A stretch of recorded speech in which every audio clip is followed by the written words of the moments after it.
Here,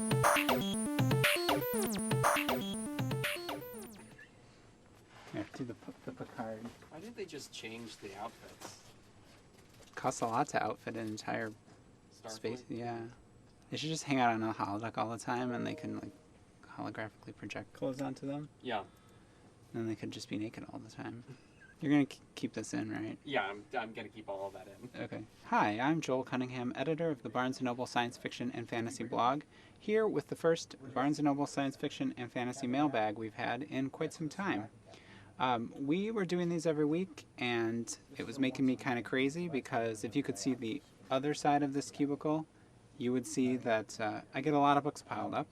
And if I'm keeping envelopes piled up too to make these videos every week, I lose my mind. So instead we're going to be doing one of these a month, and you'll still get to see a lot of the cool books I get along with me as I open these envelopes. So let's get going. Here's a debut novel that was on our list of highly anticipated 2017 science fiction. This is from Dan Moren, whose name you might recognize from a lot of geek podcasts he's on.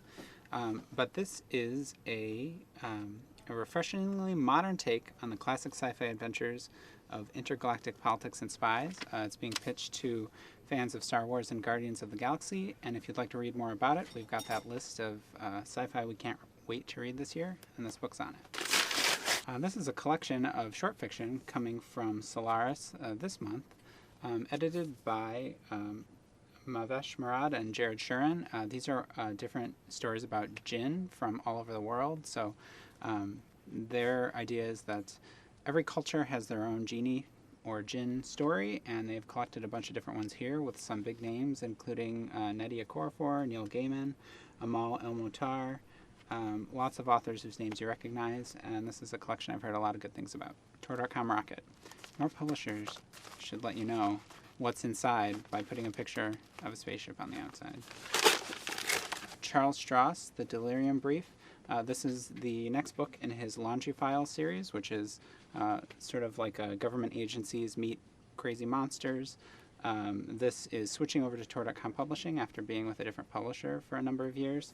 So it's kind of a relaunched look at the series. That's a lot of fun. And it's a lot of fun. Here's the fourth or fifth entry in a series I really love. Greedy Pigs by Matt Wallace is in his Sin du Jour novella series. These are about a catering company in Manhattan with a clientele of demons and elven kings and crazy monsters, and every time they cater an event, crazy stuff goes on. This is, I think, the fifth and a seventh book planned series following the Seven Deadly Sins. You can guess which one this is about, and this is coming out later this year. The last one just came out in February. Here's one everyone's really excited about. River of Teeth is the debut novel by Sarah Gailey, who is an awesome Tor.com blogger and is invited to write for me anytime she wants to. But this is a alternate history based on something that really almost happened in American history. There was a proposal to bring hippos over from Africa and have them be deployed in the marshlands of the U.S. to serve as food instead of having cattle farming. It was narrowly voted down in the government at the time, but Sarah imagines what might have happened if it had actually gone through. It involves herds of wild rampaging hippos and a bunch of rustlers who have to keep tabs on them and try to keep people from being eaten by hippos. So it's as fun as it sounds. And here's a book I'm reading right now. We got some extra copies of all these Tor books, and we're going to be giving them away on Twitter, so make sure you check that out. But this is All Systems Red by Martha Wells. The subtitle is The Murderbot Diaries, which tells you almost everything you need to know, but this is...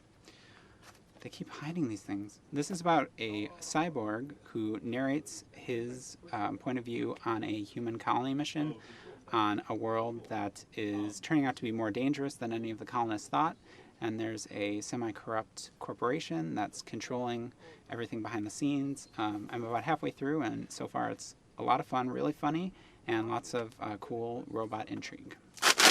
There's another one that was highly anticipated by me. If you watched the video I made at the beginning of the year with the books I can't wait to read, this one was definitely in the running.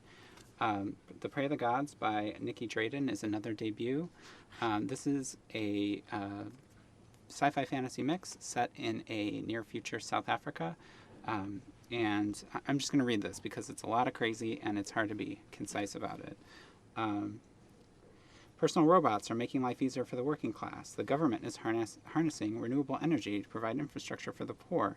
Unfortunately, there's also a hallucinogenic drug sweeping the country, an emerging AI uprising, which is never a good thing. And an ancient demigoddess hell-bent on regaining her former status by preying on the blood and sweat, but mostly blood, of every human she encounters. So this sounds like a really inventive book from an author who has published a lot of great short fiction. It's being likened to Lauren Bucas, Ian MacDonald, and Nnedi Okorafor, who are three of my favorite authors. So I'm really looking forward to finally getting into this one. And finally, we have a couple sequels coming to us. Dark Sky is the second book in Mike Brooks' space opera series that began last year with Dark Run. That was a really fun book if you like stories of space pirates and revolutionaries and Firefly. So this is a sequel to that.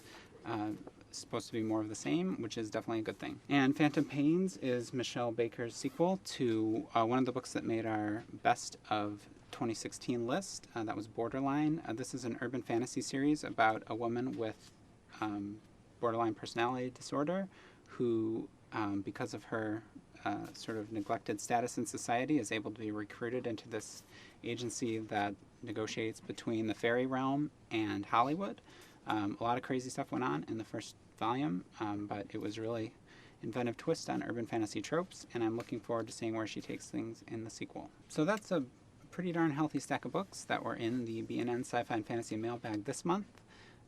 Let us know which one of these you can't wait to read in the comments. Keep watching Twitter for that giveaway I mentioned with the Tor.com books. That's at BNscifi. And come back next month by which time I'll have another gigantic stack of packages to open in the B&N Sci-Fi Fantasy Mailbag. Thanks.